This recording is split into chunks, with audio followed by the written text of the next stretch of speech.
Hello विद्यार्थियों, मैं तुलसी Chaudhary nursing classes में आपका स्वागत है। अपन नर्सिंग रिलेटेड टॉपिक बोलने जा रहे हैं। आपको बताएंगे, समझाएंगे अच्छे से, और कोई भी आपको डाउट हो तो अपन कमेंट में बता सकते हो। ठीक है। अब अपन एक नया टॉपिक लिया है अपन ने, स्ट्रोक, जो अपने मतलब कि मेडिकल इमरजेंसी होती है ये। तो इसको अपन आईसीयू में बहुत बार इस पे क्वेश्चन भी बनते हैं कि मतलब स्ट्रोक क्या होता है। इससे इंट्रोडक्शन के बारे में बात करेंगे अपन, डेफिनेशन के बारे में बात करेंगे, कोज के बारे में बात करेंगे अपन इसके बारे में, और डायग्नोस्टिक इवैल्यूएशन के बारे में बात करेंगे अपन इसमें, और मेडिकल मैनेजमेंट के बारे में बात करेंगे अपन, और इसमें सर्जिकल मैनेजमेंट के बात करेंगे अपन। और आगे इसमें अपन और भी बात मतलब करने जाएंगे कि भाई इसकी क्या एक्सरसाइज की जानी चाहिए स्ट्रोक में। और भी मेरे प्यारे भाई हैं जो मतलब कि जिनको कोई पैरालिसिस है तो वो उनके लिए भी मतलब ये अपन बनाने जा रहे हैं, जिनको कोई प्रॉब्लम नहीं हो। कि मतलब इसमें सबसे पहले अपन को क्या करना चाहिए, किसी को भी कोई मतलब कि स्ट्रोक या पैरालिसिस कोई भी हो जाता है तो उसको सबसे पहले अपन को क्या करना चाहिए, कैसे अपन पता लगाएंगे, कैसे क्या इसके वार्निंग साइन होंगे। तो सबसे पहले अपन पता लगा सकते हैं इसका स्ट्रोक का। तो ये मेरे प्यारे भाइयों, अब इसके बारे में अपन बात करेंगे। तो अपना टॉपिक स्टार्ट करते हैं, स्ट्रोक।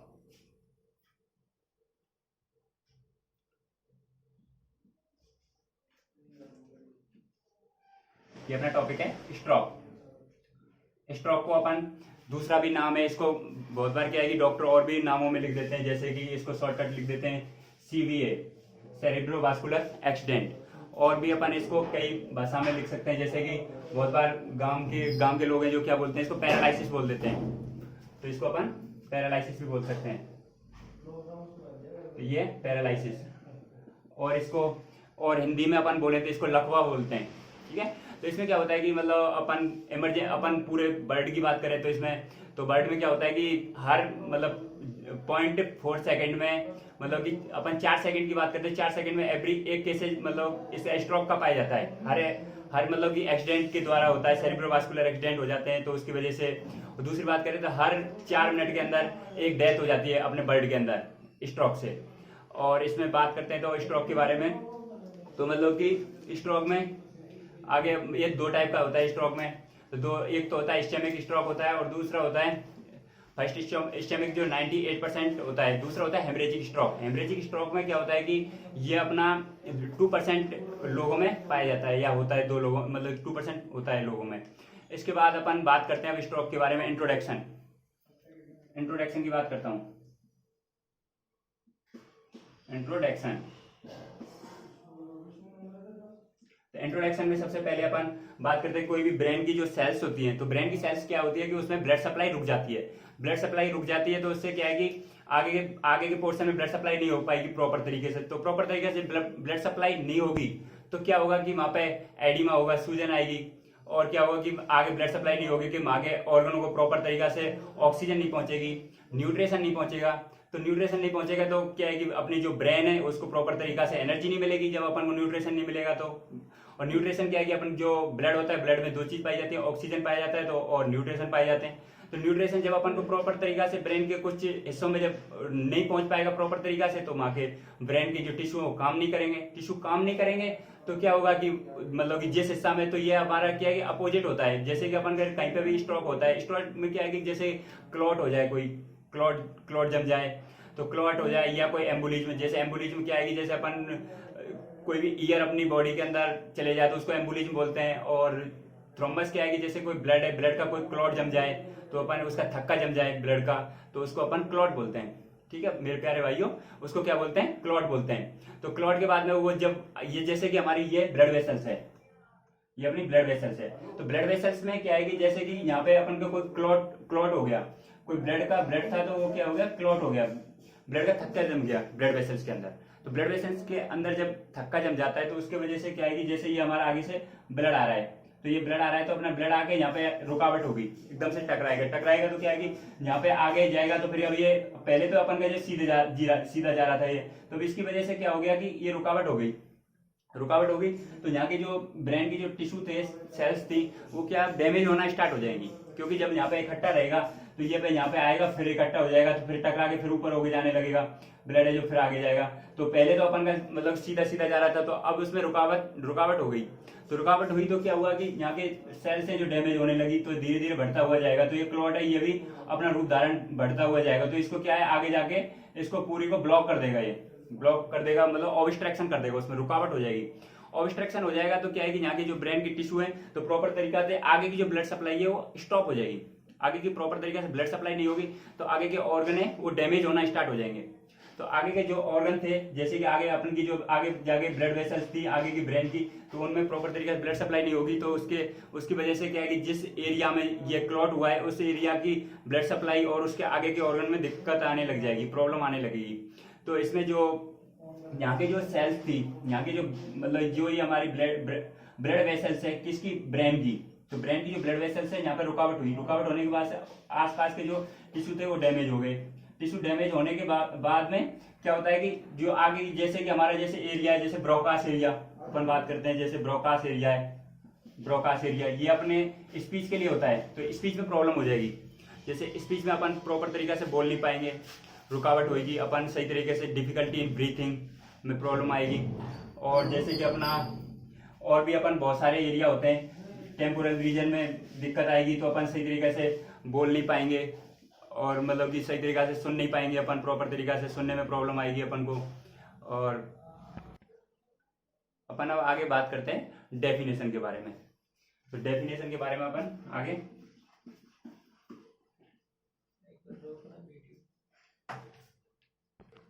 अब अपन बात करते हैं डेफिनेशन की, कि स्ट्रोक की क्या डेफिनेशन होगी।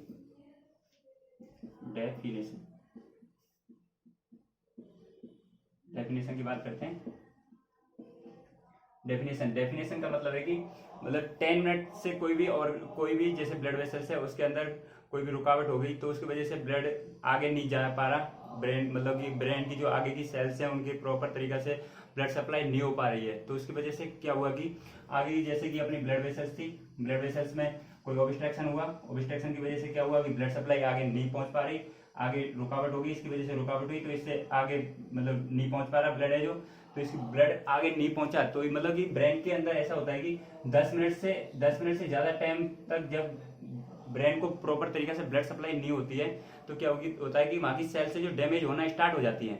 10 मिनट तक किसी ब्रेन की सेल्स के अंदर आगे की सेल्सों को प्रॉपर तरीके से ऑक्सीजन या न्यूट्रिशन नहीं मिलता है, तो उसकी वजह से क्या होता है कि वहां की जो सेल्स होती हैं, टिश्यू होते हैं, मतलब ग्रुप ऑफ सेल का मतलब होता है टिश्यू, उसको टिश्यू बोलते हैं अपन, तो वहां के जो टिश्यू वो क्या होने लगते हैं, डैमेज होने लग जाते हैं, स्टार्ट हो जाता है डैमेज होना, तो वहां के टिश्यू जो डैमेज होना स्टार्ट हो जाएंगे, यहाँ के जो जितने भी आगे के टिश्यू वो डैमेज होना स्टार्ट हो जाएंगे।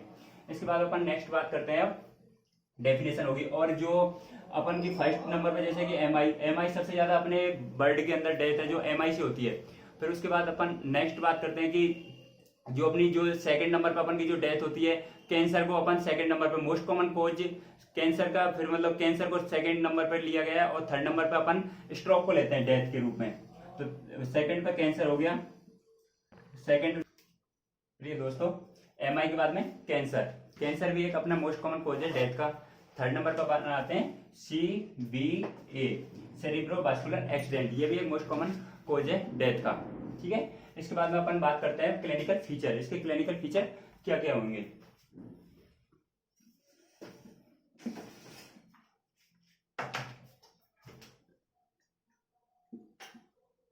क्लिनिकल फीचर,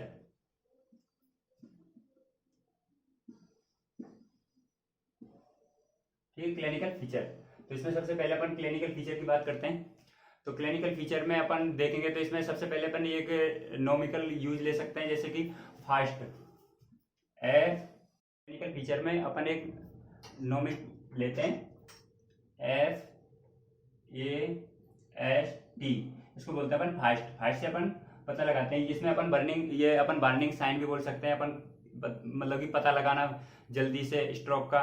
तो इसमें फास्ट में अपन सबसे पहले होता है फेस, तो अपन सबसे पहले फेस में क्या होता है कि सबसे पहले फेस का पता लगाएंगे अपन। तो फेस में मतलब कि एक तरीका से नीचे फेस में ड्रोलिंग या ड्रॉपिंग टाइप भी बन जाता है, इसमें फेस में ड्रॉपिंग देखने को मिलता है, ड्रॉपिंग इसे कहते हैं फेस ड्रॉपिंग होता है। सबसे पहले फास्ट में फेस ड्रॉपिंग होता है। दूसरे नंबर पर होता है आर्म में क्या होता है, वीकनेस आने लगती है, आर्म में वीकनेस। तो सबसे पहले इसमें दूसरे में अपन धीरे धीरे मतलब बॉडी की जो एरिया है, जैसे कि अपना राइट साइड में अपन के में कोई क्लॉट या कोई भी थ्रम्बस फॉर्मेशन हुआ, तो उसकी वजह से वहाँ की ब्रेन की जो सेल्स हैं वो डैमेज होने लगी। तो अपना जो बॉडी है तो उसका जैसे कि आर्म सबसे दूसरे नंबर पे उसका आर्म हुई, तो आर्म में क्या है कि वीकनेस आने लग जाएगी, थकावट हो जाएगी, उसमें वो सुन्नापन आने लग जाएगा उस साइड में। तो ये आर्म में दिक्कत देखने को मिलती है अपन को। दूसरी बात अपन तीसरे पे करते हैं अपन एस। एस मतलब होता है स्लोड, SURRED, स्लोड। स्लोड का मतलब होता है स्लोड स्पीच। स्लोड स्पीच में देखने को मिलेगा अपन को, इसमें क्या है कि स्लो स्पीच या डिफिकल्टी ऑफ ब्रीथिंग अपन को देखने को मिलेगी। जब भी किसी को स्ट्रोक आने लगता है तो उस कंडीशन में अपन को मतलब कि वो लड़खड़ाएगा, बोलने में दिक्कत आएगी, उसको प्रॉब्लम होगी, या वो मतलब कि प्रॉपर तरीका से, जैसे कि अपन बात करें जैसे संतोष, तो वो कहेगा संतो कुछ भी मतलब प्रॉपर तरीका से नहीं बोल पाएगा वो, मतलब जो सेंटेंस है उसको प्रॉपर तरीका से सेंटेंस को नहीं बोल पाता है वो। तो इसलिए स्लोड विजन होता है, या स्लो स्पीच बोल सकते हैं अपन, आगे उसको बोले तो स्लो स्पीच बोल सकते हैं उसको, स्लो स्पीच बोल सकते हैं उसको। और नेक्स्ट अपन करते हैं टाइम। टाइम दूसरा होता है टाइम, तो अपन को टाइम पे उसको ट्रीटमेंट दिलाना होता है। इसके बाद अपन करते हैं टाइम, T फॉर टाइम। तो टाइम पे अपन प्रॉपर तरीका से अपन, जैसे कोई डॉक्टर है तो डॉक्टर को अपन कॉल कर सकते हैं, या हो सके तो जल्दी से जल्दी अपन उसको हॉस्पिटल लेके जाएं। तो हॉस्पिटल में हो सके तो अपन जल्दी से जल्दी हॉस्पिटल ले जाएं। तो एक इंजेक्शन होता है जिसे अपन बोलते हैं TPA, तो TPA अपन को तुरंत लगवाना चाहिए। ये एक इंजेक्शन आता है इमरजेंसी में अपन यूज लेते हैं, TPA। तो इसे अपन को इंजेक्शन, ये तुरंत इंजेक्शन लगवा देना चाहिए, जैसे कि मतलब जो भी अपन की जो ब्रेन की जो सेल्स हैं वो डैमेज हुई हैं तो उसमें थोड़ा सा रिलीफ मिल सके और वो प्रॉपर तरीके से रिकवरी हो सकता है। तो इसमें अपन बात करते हैं टाइप्स, मतलब कि पहले तो इसी के बारे में बताते हैं, और भी साइन सिम्टम है इसमें। डिफिकल्टी ऑफ ब्रीथिंग, मतलब उसको प्रॉब्लम हो सकती है, सांस लेने में दिक्कत आएगी, और उसको हेडेक होएगी, और उसके क्या है कि अटैक्सिया देखने को मिलेगा, मतलब कि प्रॉपर तरीका से मूवमेंट नहीं कर पाएगा या बैलेंस नहीं बना पाएगा बॉडी का। और उसको मतलब कि और क्या होगा कि उसके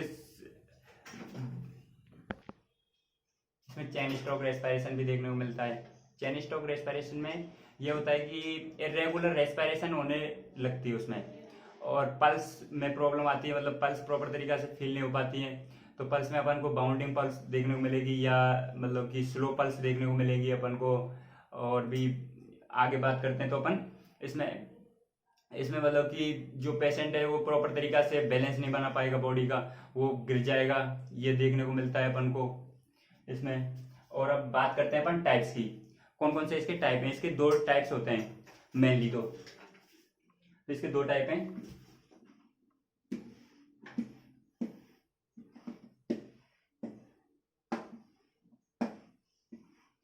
तो इसके दो टाइप हैं।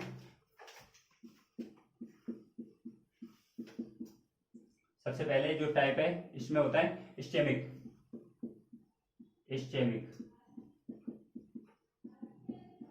स्ट्रोक। दूसरा इसका टाइप है हेमरेजिक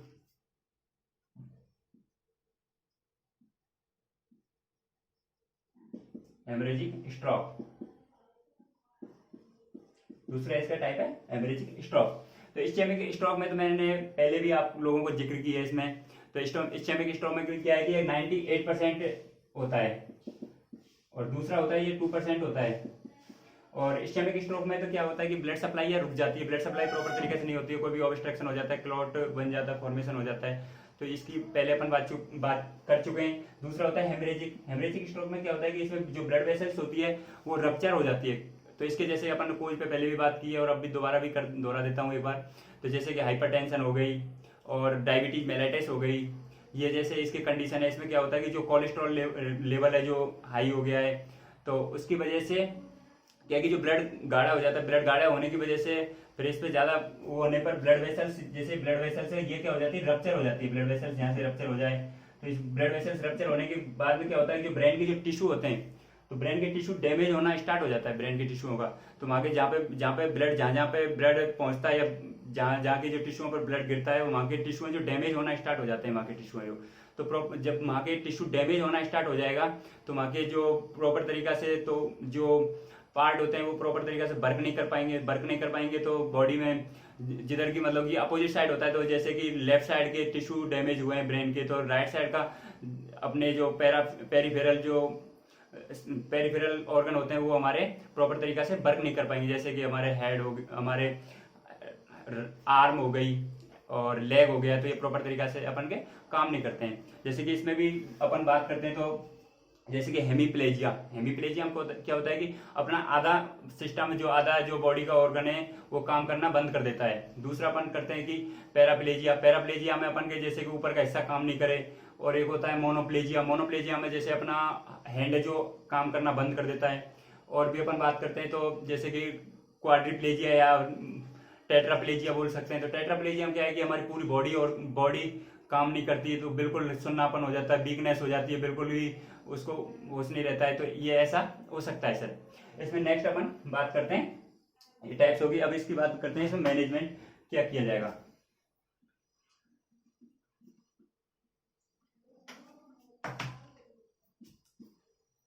मैनेजमेंट, स्ट्रोक का मैनेजमेंट। तो मैनेजमेंट की बात करता हूँ स्ट्रोक की। तो मैनेजमेंट में अपन यूज लेते हैं जैसे कि anticoagulant medicine, anticoagulant anticoagulant medicine हो गई। दूसरी अपन hypertension medicine, hypertensive medicine use लेते हैं। तीसरी अपन यूज ले सकते हैं जैसे अपन साइन सिम्टमों के अकॉर्डिंग इसमें अपन मेडिसिन यूज लेते जाएंगे। जैसे किसी को अगर फीवर आ रहा है तो अपन पीसीएम यूज ले सकते हैं। और इसमें अपन एंटीबायोटिक यूज लेंगे, एंटीबायोटिक यूज लेंगे। और इसमें ये तो अपने हो गए मैनेजमेंट की बात। और इसके बाद में अपन मैनेजमेंट के बाद में अपन नेक्स्ट अपन बात करते हैं इसमें। अब अपन नेक्स्ट क्लास में आगे की इसकी बात करते हैं, उसको प्यारे लोगों अच्छे से देखना।